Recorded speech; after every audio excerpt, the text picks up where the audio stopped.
Family கண்டிப்பாக பார்க்கலாம். ஃபேமிலியோட சூப்பராக இருக்குது. எதுவுமே இது இல்லை, நல்லா எல்லாமே நல்லா இருக்குது. எதுவும் குறை சொல்கிற மாதிரி இல்லை, எல்லாமே நல்லா போகுது. எல்லாம் நல்லா நடித்தாங்க. புதுசாக நடித்தாலும் எல்லாமே நல்லா இருக்குது. எதுவும் குறை சொல்கிறதுக்கு இல்லை. ஆனால் படம் நல்லா இருக்குது. லேடிஸுங்க நல்லா பாதுகாப்பை பற்றி தான் போட்டிருக்காங்க. அதனால் எந்த இதுவும் படம் நல்லா இருந்தது பாஸ். ஆக்சுவலாக ஃபஸ்ட் ஹாஃப் செகண்ட் ஹாஃப் ரெண்டுமே வந்து பார்த்திங்கன்னா ஃபஸ்ட் ஹாஃபில் எல்லாமே டிஃப்ரெண்ட்டாக இருந்தது. பட் செகண்ட் ஹாஃபில் அது எல்லாத்தையுமே ஒரே இடத்துல கொண்டு வந்துட்டாங்க. அது ரொம்ப பெரிய நல்ல ஒரு இது. அண்டு த்ரில்லர்ன்றதை விட சஸ்பென்ஸ் ரொம்ப நல்லா இருந்தது.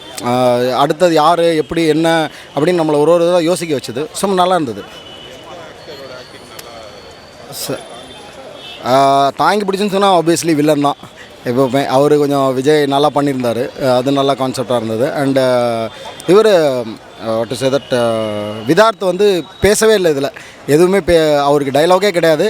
பட் ஆனால் அவருக்கு வந்து இன்னொருத்தர் டைலாக் கொடுத்து சத்யா கொடுத்து நல்லா கொண்டு வந்திருந்தார். அது கொஞ்சம் டிஃப்ரெண்ட்டாக இருந்தது, நல்லா இருந்தது. Thank you sir. படம் ரொம்ப அருமையாக இருக்குது. படத்துடைய பேருக்கு ஏற்ற மாதிரி படத்துடைய கதைகளமும் அந்த மாதிரி தான் அமைஞ்சிருக்கு. ரொம்ப த்ரில்லிங்காக இருக்குது.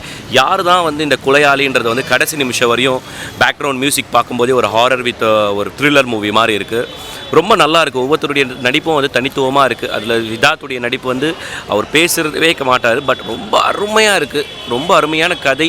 அது ஒருத்தர் சாப்டர் சொல்லியிருக்காங்க. ரொம்ப அருமையாக இருக்குது. ஒவ்வொரு மனுஷனுக்குள்ளேயும் ஒரு மனசாட்சி இருக்குது. அந்த மனசாட்சியை தான் மூன்றாவது கண்ணா பிம்பமாக வெளிப்படுத்தியிருக்காங்க. படத்தை கண்டிப்பாக எல்லோரும் தியேட்டரில் வந்து பாருங்கள். ரொம்ப அருமையான படம். இந்த சுச்சுவேஷனுக்கு ஏற்ற ஒரு கடைகளமாக இருக்குது. இந்த படம் ரொம்ப நல்லா இருக்குது. ஃபேமிலியோடு வந்து பார்க்குற மாதிரி ஒரு படம். ஒரு ஃபர்ஸ்ட் அட்டெம்ப்ட் லைக் ஒரு கிளைமேக்ஸ் இல்லாமல் ஒரு சஸ்பென்ஸோடு முடிக்கிற ஒரு படம் மாதிரி இருக்குது. சொல்ல மாதிரி ஹாலிவுட்லலாம் வந்து பார்த்துருப்போம் ஒரு கிளைமேக்ஸ் எல்லாமே. அந்த மாதிரி ஒரு அட்டெம்ப்ட் பண்ணியிருக்காங்க.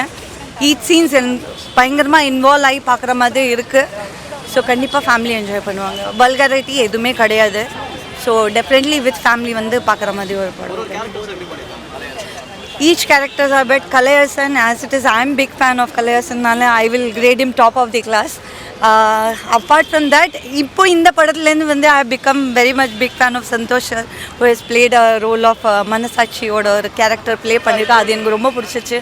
And he is going to do a great hit after this movies. கண்டிப்பாக பார்க்கலாம். எல்லாருமே நல்லா பண்ணியிருக்காங்க. புதுவிதமான ஒரு தமிழ் அட்டம்ப்ட்டு. தமிழ் சினிமாவுக்கு இது கண்டிப்பாக ஒரு புதுவிதமான அட்டம்ப்டாக நான் பார்க்குறேன். ஏன்னா மூவி வந்து ஒரு 15-20 வருஷமாக நம்ம பார்த்துட்ருக்கோம்.